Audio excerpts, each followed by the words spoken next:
Let's quick में आपका स्वागत है।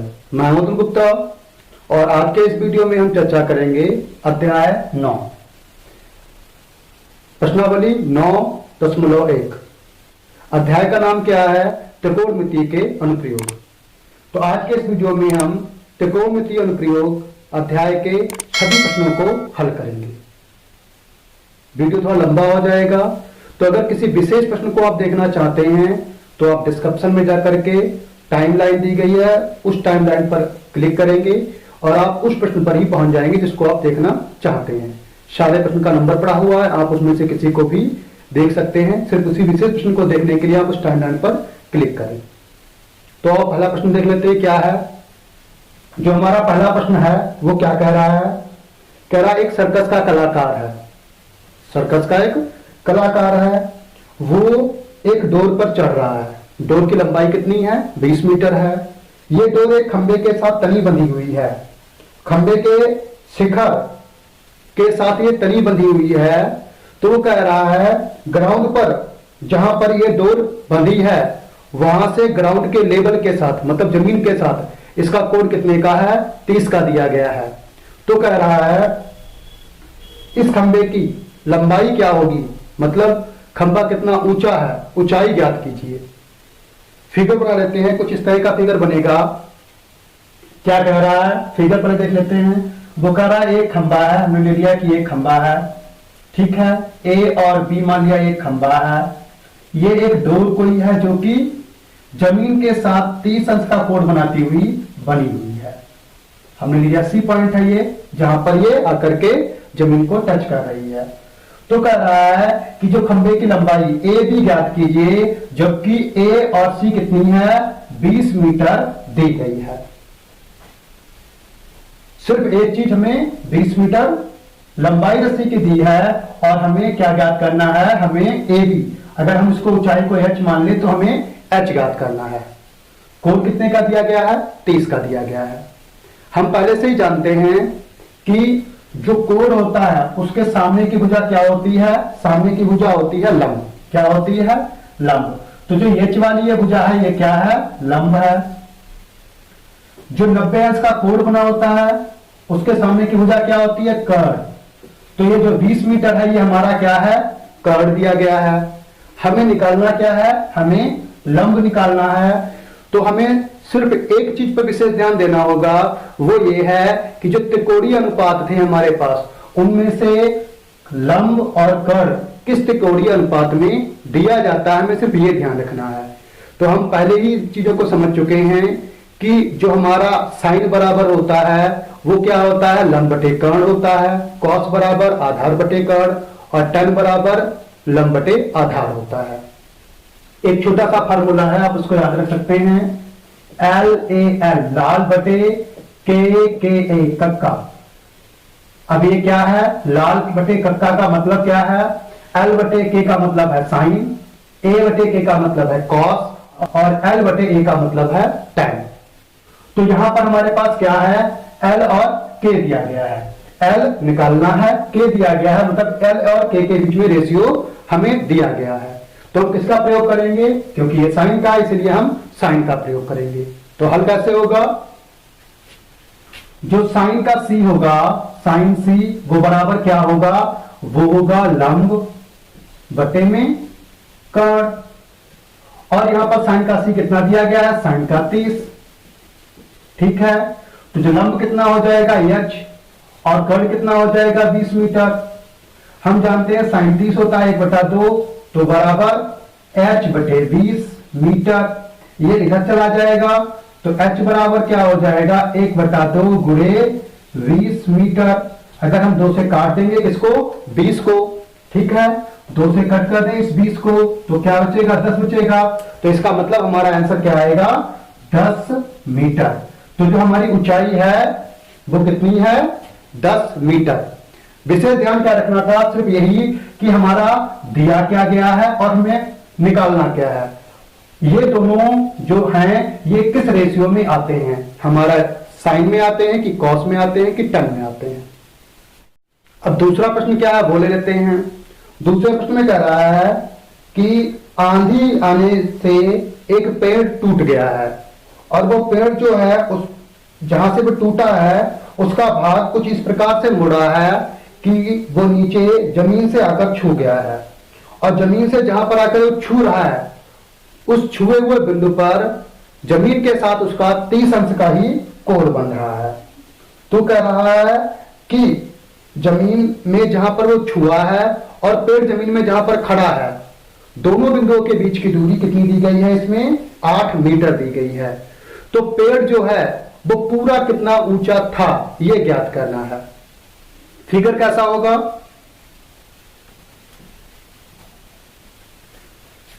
हम ये लेते हैं कि ये हमारा जो पेड़ था वो था, पहले ये ए मान लीजिए और यहां पर बी मान लीजिए, और यहां से ये पेड़ पी पॉइंट से ये टूट गया। अब टूटने पर क्या हुआ, जो ये वाला हिस्सा था ये जमीन में आ गया कुछ इस तरह से, और जमीन के साथ उसने कितने का 30 अंश का एक कोण बना लिया। कितने का कोण बना लिया, 30 अंश का। हमने ये ले लिया कि जहां से टूट के जमीन में लगा करके ये बिंदु क्या था, सी बिंदु था, जहां पर वो लगा करके है। बी और सी के बीच की दूरी कितनी है, 8 और मीटर है। निकालना क्या है, निकालना है ये ए और बी के बीच की दूरी क्या है, मतलब ये पेड़ पूरा कितना बड़ा था। अब हमें इसके लिए निकालना क्या पड़ेगा, नंबर 1 तो ये निकालना पड़ेगा भाग। इसको अगर हम भाग को h ले लें, और चूंकि पेड़ इतना ये भी ज्ञात हो पाएगा इतने से, ये वाला हिस्सा पेड़ का ऊपर का हिस्सा, तो हमें अगर ऊपर वाले हिस्से को x ले लें तो इसका मतलब ये वाला हिस्सा भी x हो जाएगा, हमें ये भी ज्ञात करना होगा। दिया क्या गया है, हम पहले से जानते हैं जो कोण होता है, कोई भी कोण होता है जो दिया गया होता है, उससे लगी हुई भुजा क्या कहलाती है, लगी हुई भुजा कहलाती है क्या, आधार। कोण के साथ लगी हुई भुजा आधार, सामने की भुजा लंब, और 90 अंश का जो कोण बनता है उसके सामने की भुजा कर्ण होती है। तो यहां हमें h ज्ञात करना है जो क्या है, लंब है, आधार दिया गया है, और कर्ण भी ज्ञात करना है। अब हमें इसके लिए क्या होगा, हमारे जो त्रिकोणीय अनुपात हैं उनमें देखना होगा कि लंब और आधार किसमें दिया गया है और कर्ण और आधार किसमें दिया गया है, ताकि हम लंब और आधार के इस रेशियो से लंब को ज्ञात कर सकें, और कर्ण और आधार या आधार और कर्ण के इस रेशियो से हम कर्ण को ज्ञात कर सकें। तो हम जानते हैं कि क्या tan में क्या है, लंब बटे आधार है, तो tan के माध्यम से हम लंब को ज्ञात कर लेंगे। फिर cos में क्या है, आधार बटे कर्ण है, तो यहां cos के माध्यम से हम क्या करेंगे, आधार की शाखा से कर्ण ज्ञात कर लेंगे। तो पहले हम पहला भाग कर लेते हैं। हमारा tan बराबर क्या होता है, tan का, अब यहां पर c लिया हुआ है, c बराबर क्या हो जाएगा, लंब बटे में क्या आएगा, आधार। अब tan c कितना दिया गया है, tan c यहां पर दिया गया है 30 का, तो जो लंब है वो कितना है, h है, और आधार कितना दिया गया है, 8 मीटर। अब tan c का मान कितना है वो डाल देंगे। tan c का मान जो होता है वो होता है 1 बटे में √3 बराबर इधर क्या आ जाएगा, हमारा h बटे 8 मीटर, ये इधर पहुंच जाएगा, तो h बराबर क्या आ जाएगा, 8 बटे में √3। ठीक है, हमारा क्या हो गया, h ज्ञात हो गया। अब हमें क्या ज्ञात करना है, x ज्ञात करना है, जिसको हमने यहां पर कर्ण माना हुआ है। अब कर्ण कैसे ज्ञात करना है, हम जानते हैं जो हमारा cos होता है उसके साथ कर्ण और आधार का रेशियो बनता है, तो हम क्या करेंगे, cos का लिख लेंगे। cos का c बराबर क्या हो जाएगा, आधार, और नीचे क्या आएगा, कर्ण। ठीक है, तो cos का जो c है वो डाल लेंगे, cos का 30 है c, डाल दिया हमने। आधार कितना दिया गया है, 8 दिया गया है, और कर्ण कितना दिया गया है, कर्ण हमारा x है। c का मान क्या होता है वो डाल देंगे, जो c का मान होता है वो होता है √3/2 बराबर यहां 8 बटे में x।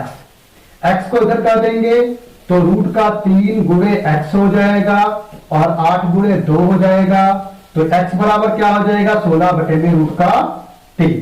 ठीक है, अब हमारा h भी हो गया, x भी हो गया, तो हमें क्या निकालना है, पेड़ की लंबाई।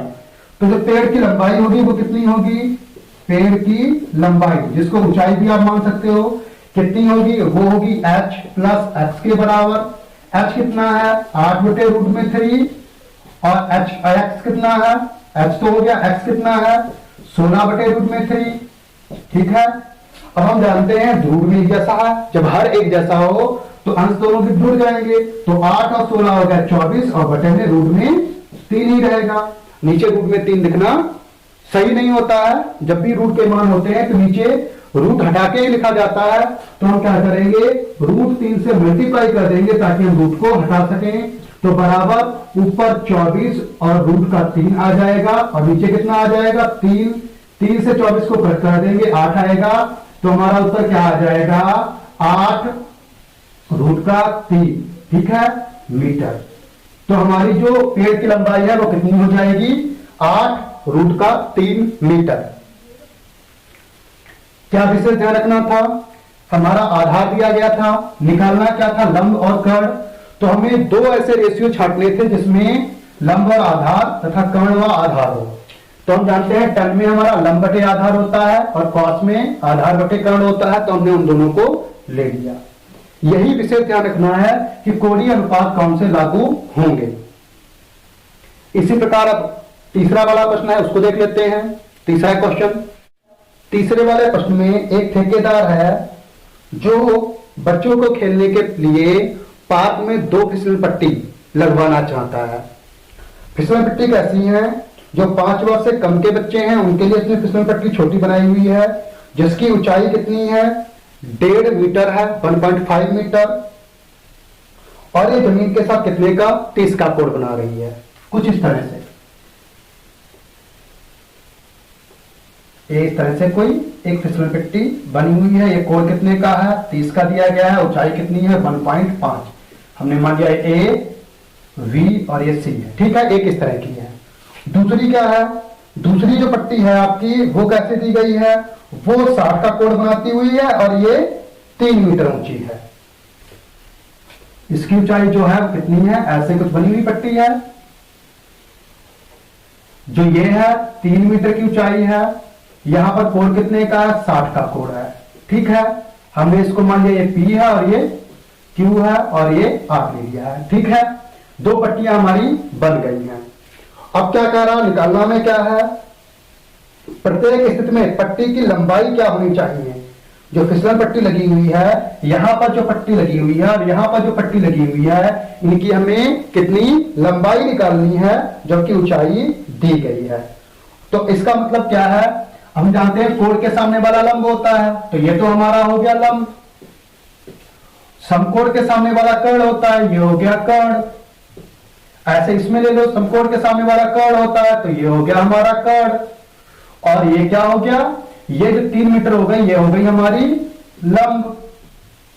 ठीक है, अब लंब लंब दोनों में दिया गया है और कर्ण कर्ण दोनों में हमें ज्ञात करना है, क्योंकि ये फिसल पट्टी की लंबाई हमें निकालनी है जो कि हमारा क्या है कर्ण है। ठीक है, अब इसके लिए हमें क्या करना होगा, हमें देखना होगा कि लंब और कर्ण का, दोनों में लंब और कर्ण का जो रेशियो है वो किसके साथ आता है। लंब बटे कर्ण होता है साइन। ठीक है, तो जो हमारा साइन का दिया गया है वो है लंब बटे कर्ण। तो हमारा इसका मतलब साइन का इस्तेमाल करके हम इन दोनों को ज्ञात कर सकते हैं। तो हम जानते हैं क्या दिया गया है, साइन का थीटा बराबर क्या होता है लंब बटे में कर्ण। ठीक है, तो यहां पर जो थीटा का मान कितना दिया गया 30 का दिया गया है, तो साइन का जो 30 होगा वो क्या हो जाएगा, साइन 30 हो जाएगा हमारा लंब, लंब का मतलब 1.5 और कर्ण, कर्ण का मतलब है AC। ठीक है, 30 का मान कितना होता है 1/30 का मान जो होता है वो होता है 1/2, तो 1/2, तो ये क्या आ जाएगा 1.5 बटे में क्या आ जाएगा AC, क्रॉस मल्टीप्लाई करेंगे तिरछी गुणा, तो जो हमारा AC बराबर हो जाएगा वो 1.5 गुणे 2 बराबर 3 मीटर। तो इसका मतलब हमारी जो पहली फिसलन पट्टी है उसकी लंबाई कितनी होनी चाहिए होगी 3 मीटर। अब इसी प्रकार इधर आ लेते हैं, यहां भी हमारा क्या दिया गया है हम जानते ही हैं, साइन बराबर क्या होता है, साइन का थीटा बराबर लंब बटे में कर्ण। अब लंब कितना दिया गया है, लंब दिया गया है 3 मीटर, तो यहां पड़ जाएगा 3 मीटर। कर्ण कितना दिया गया है, काट दिया गया है हमारा पी आर, तो पी आर पड़ जाएगा। ठीक है, अब इधर साइन का मान कितना दिया गया, साइन का 60 है। इस बार हम जानते हैं साइन 60 होता कितना है, साइन 60 जो होता है वो होता है √3/2 बराबर यहाँ पर कितना है, यहाँ 3 के साथ पी और आर ही रहेगा। हम क्या करेंगे, तो गुणा कर लेंगे, तो पी आर गुणे √3 बराबर कितना हो जाएगा, 2 गुणे 3। तो पी और आर बराबर क्या आ जाएगा, 2 गुणे 3 बटे में √3। हम पहले से कह चुके हैं नीचे रूट वाली गिनती रखना सही नहीं होता है, तो हम क्या करेंगे, ये यहां पर क्या आ जाएगा हमारे पास 6 और हम √3 से मल्टीप्लाई कर देंगे, तो नीचे √3 गुणे √3 और ऊपर भी ऐसे ही आ जाएगा √3। तो ऊपर हो गया 6 √3 जबकि नीचे 3 फ्री हो गया, इसका मतलब 2 और √3 का मान क्या होता है 1.7 और 3। तो हम मान यहां पर रख करके मल्टीप्लाई कर लेंगे, तो हमारे पास कितना आएगा, 2 3 होता है 6, 2 7 होता है 14, एक हाथ से बचा 2 कम 2 और 3, इसका मतलब 3.46 मीटर इसकी जरूरत हमें यहां पर पड़ेगी। अगर हम पहली पट्टी को देखें तो वहां पर 3 मीटर की जरूरत पड़ेगी और दूसरी पट्टी में कितनी जरूरत पड़ेगी, दूसरी पट्टी में 3 मीटर और 46 सेंटीमीटर हमें लंबाई की पट्टी जरूरत पड़ेगी। अगर हम √3 का मान ना रखें तो इसकी जगह पर हम सीधे यहां पर इतना भी रख सकते थे कि ये 2 और √3 मीटर। यद्यपि 2 √3 से ज्यादा बेहतर है कि आप √3 का मान रख दें। अब इसमें कैसे आप ध्यान रखेंगे √3 का मान रखना है कि नहीं रखना है। जब भी बोर्ड पेपर में इस प्रकार के कोई प्रश्न आते हैं और √3 का मान उन्हें रखवाना होता है, तो प्रश्न में ही लिख देते हैं कि √3 बराबर कितना है। ऐसे प्रश्न में लास्ट में मिलेगा आपको √3 इक्वल क्या है 1.73 टाइप से लिखा होगा, क्वेश्चन के अंत में मिल जाता है। तो आप जान लीजिएगा कि हमें मान रखना है, और अगर नहीं लिखा मिलता है तो आप खाली इतना ही डाल दीजिएगा, आपका आंसर सही माना जाएगा।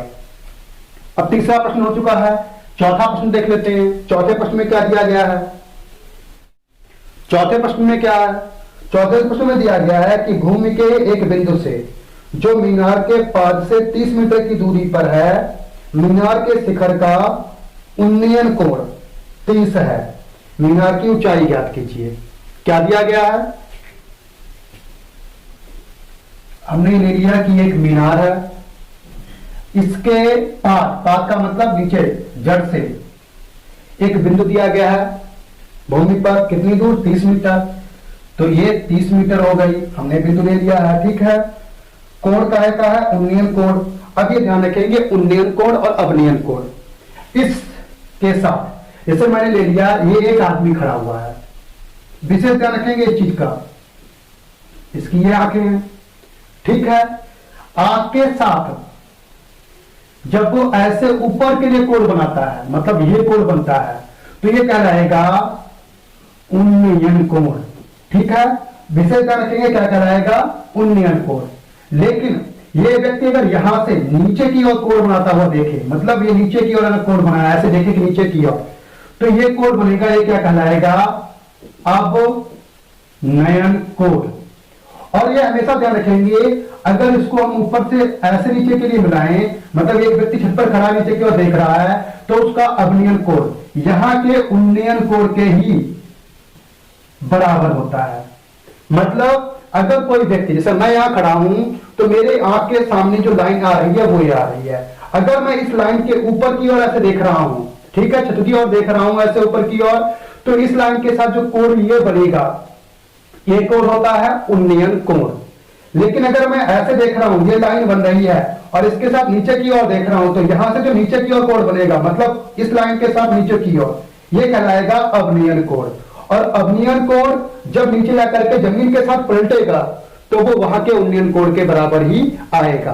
तो आप बिल्कुल भी कंफ्यूज ना हो, अगर यहां से इस तरह का एक कोण बन रहा है और ये उन्नयन कोण लिखा है यहां पर कि उन्नयन कोण है कितने का 30 का, तो अगर आप कंफ्यूज हो रहे हैं, आप ये सोच रहे हैं कि ये उन्नयन कोण है कि अवनयन कोण है, तो आप बस एक चीज को ध्यान रखेंगे, वो यही कि आप यहां पर खड़े होकर ऊपर की ओर देख रहे हैं कि नीचे की ओर देख रहे हैं। ऊपर की ओर अगर आप देख रहे हैं, जमीन में खड़े होकर के ऊपर की ओर देख रहे हैं, तो जो कोड बनेगा वो उन्नयन कोड बनेगा। ये ऊपर की ओर कोड बना हुआ है, इसका मतलब उन्नयन है। अगर ये नीचे की ओर बना होता, मतलब आप यहां पर खड़े होते और तब नीचे की ओर देख रहे होते, तो ये कोड कहां पर बनता ला करके, तो ये इस लाइन के साथ यहां पर एक कोड बनता 30 का, और तब भी ये 30 यहां पर ही बराबर आता है। क्यों? जमीन के साथ ये लाइन क्या बनाती है, एक समांतर रेखा बनाती है, और ऐसे ऐसे करने पर ये दोनों कोड एकांतर कोड होते हैं और एकांतर कोड बराबर बनते हैं, इसलिए दोनों बराबर रहेंगे, तो बहुत ज्यादा कंफ्यूज होने की जरूरत नहीं है। अब ये 30 का कोड है, तो वो कह रहा है मीनार की ऊंचाई, अगर हम ले लें ये है और ये ले लें बी है और कोड जहां बना है वो सी है, तो मीनार की ऊंचाई, इसका मतलब अगर इसको एच मान ले तो एच ज्ञात करना है। अब हमें पहले से क्या ज्ञात है, कोड के सम्मुख क्या होता है, लंब, तो ये भुजा क्या होगा, लंब। दिया क्या गया है, कोड के साथ लगी हुई लाइन क्या होती है, आधार। दिया क्या गया हमारा है, आधार, ज्ञात का करना है लंब। तो हम जानते हैं आधार और लंब किसमें आता है, दोनों आते हैं tan में। तो हम tan से स्टार्ट करेंगे, tan का थीटा बराबर होता है लंब बटे में आधार। लंब कितना है, h है, आधार कितना है, 30 मीटर है, थीटा जो है वो कितना है, tan का 30 है। tan 30 की वैल्यू कितनी होती है, 1/√3 बराबर h और 30 हो जाएगा। क्रॉस मल्टीप्लाई, तो h बराबर क्या आ जाएगा, 30 और रूट में 3, √3 से ही मल्टीप्लाई कर दो ताकि नीचे का √3 खत्म हो जाए, तो बराबर क्या आ जाएगा, 30 गुणे √3 और नीचे खाली 3 से 30 को कट कर देंगे तो आएगा 10। तो आंसर क्या आ जाएगा, 10√3 मीटर का। तो यहां पर हमारी मीनार की ऊंचाई कितनी होगी, 10√3, और अगर हम √3 की वैल्यू डाल दें, जैसा कि इसमें दिया ही गया है कि √3 की वैल्यू डालनी है, तो अगर हम √3 की वैल्यू डाल दें तो कितना आएगा, अगर √3 की वैल्यू डाल दें तो 10 गुणे 1.73, तो ये कितना आ जाएगा, 17.3 मीटर इसकी ऊंचाई हो जाएगी। यह जब मैंने अभी बताया क्वेश्चन में √3 अगर लिखा मिले कि √3 की वैल्यू 1.73 होती है तभी आप डालेंगे। क्योंकि क्वेश्चन में ऐसा लिखा नहीं था तो आपका आंसर इतना ही रहेगा, आप उसमें वैल्यू डालने की कोशिश मत करिएगा। अब चौथा क्वेश्चन हो चुका है, तो इसी प्रकार हमारा पांचवा क्वेश्चन क्या है वो देख लेते हैं। पांचवा क्वेश्चन, प्रश्न नंबर 5 क्या कह रहा है, प्रश्न नंबर 5 में दिया गया है कि भूमि से 60 मीटर की ऊंचाई पर एक पतंग उड़ रही है। ठीक है, कुछ इस तरह से ले लेते हैं। मान लीजिए ये जमीन से कितना, 60 मीटर की ऊंचाई पर एक पतंग है, पतंग ए प्लेस पर है और जमीन बी प्लेस पर है। ठीक है, अब वो क्या कह रहा है, पतंग से लगी डोर जो है वो अस्थायी रूप पर भूमि के एक बिंदु से बांध दी गई है। हमने ले लिया कि बिंदु जो यहां है, यहां से पतंग की डोर ऐसे बंधी हुई है और जमीन के साथ उसका क्या है, 60 का कोण बन रहा है। ये जो कोण है वो 60 का बन रहा है, इसको हमने लिया सी पॉइंट है। ठीक है, वो कह रहा है यह मानकर कि डोर बिल्कुल भी ढीली नहीं है, बिल्कुल तनी हुई ये है, तो आखिर डोर की लंबाई ये जो है वो हमें निकालनी है। अगर इसको x मान ले तो हमें x ज्ञात करना है। अभी हमने देखा क्या है कि जहां पर कोण बना होता है वो क्या होता है, आधार, और उसके सामने का क्या होता है, लंब। तो हमारा ये 60 क्या है, लंब। समकोण के सामने वाली भुजा होती है कर्ण, तो हमारा जो x है वो क्या है, कर्ण। लंब दिया गया है, कर्ण निकालना है। लंब दिया होने पर कर्ण ज्ञात करने के लिए हमें इन तीनों में से किसका इस्तेमाल करना है, साइन का। साइन में लंब और कर्ण होता है, तो हम क्या लिख लेंगे, जो साइन का थीटा होता है वो बराबर होता है लंब बटे में क्या, कर्ण। ठीक है, साइन थीटा की वैल्यू यहां पर कितनी दी गई थी, साइन थीटा की वैल्यू दी गई थी यहां पर 60, तो हम साइन का 60 लिख लेंगे, बराबर लंब कितना था 60 मीटर, तो 60 मीटर लिख लेंगे। कर्ण कितना था x, तो x लिख लेंगे। अब साइन 60 की वैल्यू क्या होती है, रूट में 3 बटे में 2 बराबर यहां कितना रहेगा, 60 मीटर और बटे में क्या रहेगा, x। अब हम तिरछी गुणा करेंगे तो हमारे पास क्या आ जाएगा, रूट का 3 गुणे x और 60 मीटर गुणे 2, तो x बराबर क्या आ जाएगा, 120 बटे में रूट का 3। अब √3 से इसकी मल्टीप्लाई कर देते हैं ताकि रूट नीचे ना रह करके ऊपर आ जाए।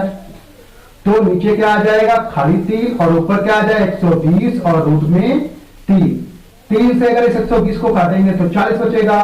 तो हमारा हल क्या आएगा 40 और रूट में 3 मीटर।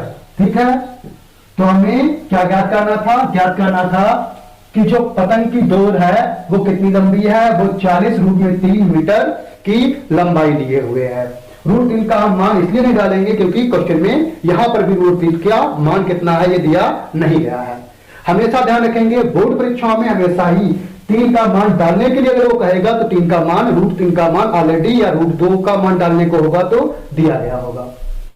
प्रश्न 6 में क्या दिया गया है, प्रश्न 6 में दिया गया है कि एक लड़का है जो 1.5 मीटर ऊंचा है, मतलब 1.5 मीटर उसकी ऊंचाई है। ठीक है, और वह 30 मीटर ऊंचे एक भवन से कुछ दूरी पर खड़ा है। भवन जो है वो 30 मीटर है, लड़का कितना है 1.5 मीटर। जब वह भवन की ओर आगे की ओर चलता है तो उसके आंख से भवन के शिखर का उन्नयन कोण 30 से 60 हो जाता है, मतलब पहले कोण 30 का था अब 60 का हो जाता है। तो बताइए कि वह भवन की ओर कितनी दूरी चल गया है। क्या क्या दिया गया है, फिगर बना लेते हैं। हमने ले लिया कि एक लड़का जो है यहां पर खड़ा था 1.5 मीटर का, कितना 1.5 मीटर। ठीक है, और जो मीनार खड़ी है, भवन खड़ा है, हमने ले लिया वो यहां पर खड़ा था, कितना है वो मीनार 30 मीटर का है। ठीक है, लड़का जो था यहां से जब खड़ा था तो हम यहां इसको इस टाइप से मिला लेंगे। ठीक है, तो ये कोण जो बन रहा था यहां के साथ इसके साथ कितने का बन रहा था 30 का। ठीक है, ये हमारी जमीन हो जाएगी, जमीन के ही समांतर रेखा हमने यहां से ले लिए तो ये हमारी यहां पर हो जाएगी। ठीक है, अब क्या है वो कह रहा लड़का यहां से चल करके कुछ समय के बाद मान लीजिए हमने ले लिया यहां पर आ गया है इस जगह पर, तो यहां से जो कोण बन गया है वो कितने का बन गया है अब 60 का बन गया है। तो कह रहा है जो ये दूरी लड़के ने ज्ञात कर दी, ये दूरी क्या है। अब जो 1.5 यहां पर है तो इसका मतलब ये वाला हिस्सा भी 1.5 है 1.5, तो ऊपर का हिस्सा कितना बचा। अब 30 से कितना घटा दें, 30 था और 1.5 घटा दें तो कितना 28.5 बचेगा। तो ये वाली दूरी जो कितनी आ गई 28.5 मीटर की बची। ये 28.5 है, इससे हमें कोई लेना देना नहीं है। हमारा 28.5 और 60 का कोण, 28.5 और 30 का कोण, अगर इसको हम ए ले लें, इसको बी ले लें, इस पॉइंट को सी ले लें, इस पॉइंट को डी ले लें, तो हमारा कुछ इस तरह का ये बन गया है चित्र कि एक त्रिभुज बन गया है ए बी सी, जिसमें क्या है ए बी है 28.5 और कोण सी दिया गया है 60 का। ठीक है, ध्यान रहेगा। और दूसरा क्या है, कोण है 30 का, त्रिभुज क्या है ए बी डी, और जहां पर ए बी कितनी है 28.5 ही है। अब इस कोण के ये सामने की भुजा है तो इसका मतलब जो है 28.5 क्या है लंब है, तो ये क्या है लंब हो गया। हमें निकालना क्या है, क्योंकि हमें इस दूरी को निकालने के लिए पूरी ये दूरी और यहां से ये दूरी ज्ञात करनी होगी। इसका मतलब हमें ये जो वाली जो होती है इस वाले जो हमारा कोण होता है उसके साथ लगी हुई भुजा क्या होती है आधार। तो इस वाले त्रिभुज में जो ये वाला त्रिभुज पहले बना इसमें क्या है आधार है क्या आपका BC, तो हमें आधार ज्ञात कर लेना होगा और फिर इस वाले त्रिभुज में भी ये लंब रहेगा और आधार कितना हो जाएगा जो BC की जगह पर BD की बार आधार हो जाएगा। लंब और आधार दोनों का कनेक्शन, दोनों में संबंध कहां है tan में। ठीक है, तो हम पहले वाले जो ये वाला आपका ट्रायंगल है त्रिभुज है इसको हल करेंगे। क्या है त्रिभुज ABC में क्या दिया गया है, लिख ले चाहे त्रिभुज ABC में क्या है tan का 60 दिया गया है बराबर क्या आएगा लंब बटे आधार। 60 का मान क्या होता है tan 60 का मान, tan 60 का मान होता है √3 बराबर लंब कितना दिया गया है 28.5, आधार कितना है B और C, तिरछी गुणा करेंगे तो V और C बराबर क्या आ जाएगा, ये नीचे पहुंच जाएगा 28.5 बटे में √3। अब हम क्या करेंगे, हम पहले से इस चीज को जानते हैं कि रूट का नीचे में रूट का 3 है, तो हम क्या करेंगे, रूट के 3 से इसकी मल्टीप्लाई कर देंगे। तो हमारा क्या आ जाएगा, तो हमारा आ जाएगा यहां पर 28.5 रूट में 3 और बटे में खाली 3 से अगर हम इसको काट दें तो हम जानते हैं 3 से काटेंगे तो 3 नेम 27 होता है, 28 है, 1 बचा, 0.5 है, पॉइंट लगा दो तो 15 बचा, 3 बचे 15 होता है। इसका मतलब हमारे पास कितना आ जाएगा, 9.5 रूट 3 मीटर। ठीक है, ये क्या आ गया हमारा बी और सी, मतलब इतना। अब हमें दूसरे वाले त्रिभुज में ले लेना है, त्रिभुज ए बी और डी में। ठीक है, इसमें क्या है, tan का 30 बराबर क्या हो जाएगा, ए बी और बटे में वी और डी पूरी लाइन। 30 का मान होता है 1 बटे रूट 3 और ए बी हमारा है 28.5 बटे में वी डी को हम वी डी ही रखेंगे। इसको इधर ले जाएंगे, इसको इधर ले जाएंगे, तो हमारा जो v और d बराबर आ जाएगा वो 28.5 रूट 3। vd ज्ञात हो गया, vc ज्ञात हो चुका था। हमें पता है हमें निकालना क्या है, c और d। c और d बराबर क्या दिया गया है, c और d बराबर दिया गया है कि हम b और d से माइनस कर दें v और c। अब b और d कितना है, 28.5 रूट 3 और माइनस कर दो 9.5 रूट में 3।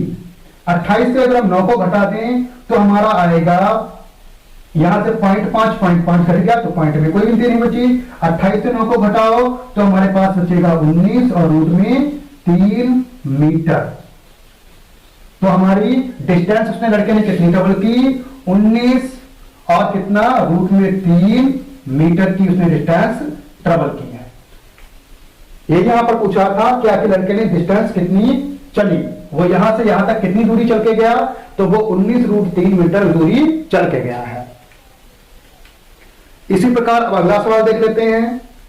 जो 7वां सवाल है उसमें दिया गया है कि भूमि के एक बिंदु से एक 20 मीटर ऊंचे भवन के शिखर पर लगी एक संचार मीनार के तल और शिखर के उन्नयन कोण क्रमशः 45 और 60 हैं। मीनार की ऊंचाई ज्ञात कीजिए। क्या है, प्रश्न को समझ के चित्र बनाना, जो आकृति बनेगी वो बनाना सबसे महत्वपूर्ण है। क्या है, भूमि के एक बिंदु से, मान लीजिए हमने ले लिया भूमि का ये कोई बिंदु है, हमने इसको ले लिया कि ये क्या है, V है। ठीक है, यहां से 20 मीटर ऊंचे भवन। अब यहां से मान लीजिए कोई ये भवन है, ये जिसकी ऊंचाई जो है ये 20 मीटर है। कितनी है, 20 मीटर। इसके शिखर पर मतलब इसकी छत के ऊपर क्या लगा हुआ है, एक संचार मीनार। संचार मीनार का मतलब जो नहीं टावर खड़े होते हैं, टावर लगा हुआ है। टावर कितना ऊंचा है वो हमें यहां पर दिया नहीं गया है, बल्कि कोड दिए गए हैं कि यहां से जो कोड बन रहा है ये एक बन रहा है। कितने का ये कोड बन रहा है, कह रहा है यह है 45 का कोड। और इसके शिखर जो टावर खड़ा है उसके शिखर का कोड ये बन रहा है इस तरह से। तब ये कोड कितने का बन रहा है, तो ये पूरा कोड जो इतना बन रहा है, इतना पूरा ये 60 का बन रहा है। मतलब जो यहां पर कोड बन रहा है, अगर हमने ये बी लिया था, इसको सी लिया, इसको ए ले लें और इसको क्या ले लें हम, पी ले लें, तो जो ए बी सी कोड है वो कितने का है, 45 का। जो पी बी सी कोड है वो कितने का है, 60 का। ये दिया गया है 20, ये हमें निकालनी है। अगर हम इसको एच ले लें तो हमें ज्ञात करनी है, ताकि हम क्या ज्ञात कर सकें, हम मीनार की ऊंचाई जो ये एच है वो ज्ञात कर सके। इसके लिए हमें एच निकालनी है। समझ ले दोबारा एक बार, क्या है हमारा, अब ये 45 का कोण है, इसके सामने की भुजा क्या दी गई है, लंब। ठीक है, लंब दी गई है। इसकी सहायता से हमें निकालना क्या है, अब हम देख रहे हैं यहां लंब है, हम किसको इनमें से दो में से निकालें जबकि हमें यह ज्ञात हो जाए। हम जानते हैं इस वाले पी सी बी जो है इसमें भी ये आधार है और इस ए सी बी वाले में भी ये आधार है। अगर हम लंब से आधार निकाल लें, आधार का मतलब कोण के साथ लगी हुई भुजा, अगर हम आधार निकाल लें तो कोण के साथ लगी हुई भुजा में मिल जाएगी इस वाले त्रिभुज की, और यही कोण के साथ लगी हुई भुजा है किस वाले त्रिभुज के लिए, इस वाले जो PCB है इस वाले त्रिभुज के लिए भी। तो इससे हम क्या करेंगे, इस पूरी को निकाल लेंगे। किस पूरे को, यहां से यहां तक की पूरी डिस्टेंस, ये यहां से पूरी यहां तक की डिस्टेंस निकाल लेंगे, दूरी निकाल पाएंगे। और फिर अगर हम ये इतनी दूरी घटा देंगे, कौन सी, ये वाली दूरी घटा देंगे उससे, तो ये ऊपर वाली हमारी इतनी बच जाएगी। मतलब अगर हम AC जो लंब है उसकी सहायता से BC जो आधार है उसको ज्ञात कर लें, तो फिर BC की सहायता से हम PC ज्ञात कर लेंगे। और फिर जैसे पिछले क्वेश्चन में किया, PC से अगर हम AC घटा देंगे तो हमारा PA जिसको हमने H लिया है ज्ञात हो जाएगा, और ये हमें ज्ञात करना था। अब हम संबंध देखें। संबंध क्या, लंब और आधार किसमें आते हैं, tan में। इसका मतलब यहां पर हमें tan का इस्तेमाल करना पड़ेगा 45, और यहां P और C भी लंब ही है 60 के लिए, तो हमें फिर से tan का इस्तेमाल करना होगा। अब स्टार्ट कर लेते हैं। क्या है, tan का 45 दिया गया है। tan 45 किसके बराबर आता है, लंब बटे आधार। लंब कितना यहां पर है 20 मीटर, तो हम यहां लिख लेंगे 20 मीटर। आधार कितना है, ये हमारा V और C, ठीक है। अब 45 का मान होता है 1, तो ये 20 मीटर बटे में V और C, तो V और C बराबर ये इधर जाएगा, बंजा में BC रहेगा, तो ये 20 मीटर। तो हमारी ये कितनी आ गई, 20 और मीटर। इतना क्लियर हुआ। अब हमारे पास कोण कौन सा बचा, 60 का कोण बचा, और त्रिभुज बचा PCB, कुछ इस तरह का। हमने लिया P था, ये C था और ये B था, कोण 60 का था, ठीक है, और ये 20 मीटर था। हमें ये पूरी ये PC इसको हमने दो टुकड़ों में कर लिया है, यहां 20 मीटर और यहां कितना H, तो हमें H ज्ञात करना खाली है, ठीक है। तो हम जानते हैं हमारा क्या है, यहां पर भी tan का 60 बराबर क्या आ जाएगा, PC बटे में क्या आ जाएगा, BC, ठीक है। 60 का मान होता है रूट का 3 बराबर, PC की जगह पर हम क्या लिख लेंगे, H प्लस 20। क्यों, क्योंकि ये यहां से यहां तक का H, यहां से यहां तक का 20 था इसीलिए। और नीचे BC कितना है, 20, ये आ चुका है BC 20, ठीक है। अब क्रॉस मल्टीप्लाई करोगे तो ये हो जाएगा 20 रूट का 3 बराबर H प्लस 20। तो अगर हम H निकालेंगे तो ये 20 जो है वो इधर आ जाएगा, तो 20 रूट का 3 माइनस का हो जाएगा 20। इक्वल अगर 20 का मान कर लो तो क्या हो जाएगा, रूट का 3 माइनस का 1, ठीक है। तो कह रहा है यहां पर जो हमारा H है वो कितना आ गया है, मीनार की ऊंचाई कितनी आ गई है, वो मीनार की ऊंचाई आपकी आ चुकी है रूट का 3 माइनस 1 मल्टीप्लाई 20, या 20 मल्टीप्लाई रूट का 3 माइनस 1। ये तब यहां पर इतना ही हमें ज्ञात करना है, क्योंकि इसमें क्वेश्चन में रूट का 3 वैल्यू नहीं दी गई है। लेकिन अगर बाई चांस यहां पर रूट के 3 की वैल्यू दी गई रहती, या वो कहता आप लगभग 2 पॉइंटों में निकालिए, पॉइंट के 2 बाद तक निकालिए, दशमलव के बाद 2 गिनतियों तक ज्ञात कीजिए, तब हम इतना अगर छोड़ते तो हमारा सवाल पूर्णतया सही नहीं होता है। इतना सवाल सही होता है, लेकिन अभी भी हल हमें करना होता। तो हम क्या करते, तो हम लिखते क्या, 20 ब्रैकेट में रूट 3 का मान होता है 1.73 माइनस 1 था, बराबर 20 गुणे 0.73 बराबर मल्टीप्लाई कर देंगे। तो हम जानते हैं 20 की मल्टीप्लाई से करोगे तो आ जाएगा यहां पर 6 और यहां पर 14, तो ये 14.6 आपका मीटर, ये क्या हो जाएगा, ये मीनार जो थी ये हो जाएगी 14.6 मीटर की, ठीक है। तो इतने की हमें यहां पर आवश्यकता नहीं है। क्यों इतने की आवश्यकता हमें यहां पर नहीं है, क्योंकि यहां पर रूट 3 का मान नहीं क्वेश्चन में दिया गया है। क्वेश्चन में अगर रूट 3 का मान दिया गया होता तो हमें इतना भी सॉल्व करना पड़ता। तो अगला प्रश्न क्या है वो देख लेते हैं। प्रश्न नंबर 8 लेते हैं। प्रश्न नंबर 8 में क्या है, कह रहा है एक पेडेस्टल है, उसके शिखर पर एक 1.6 मीटर की मूर्ति लगी हुई है।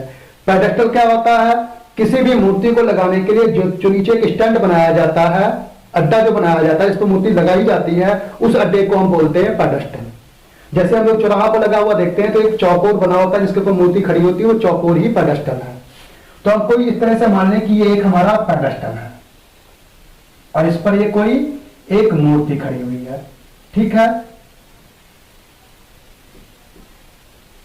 स्टैंड के साथ, माने ये खड़ी हुई मूर्ति है।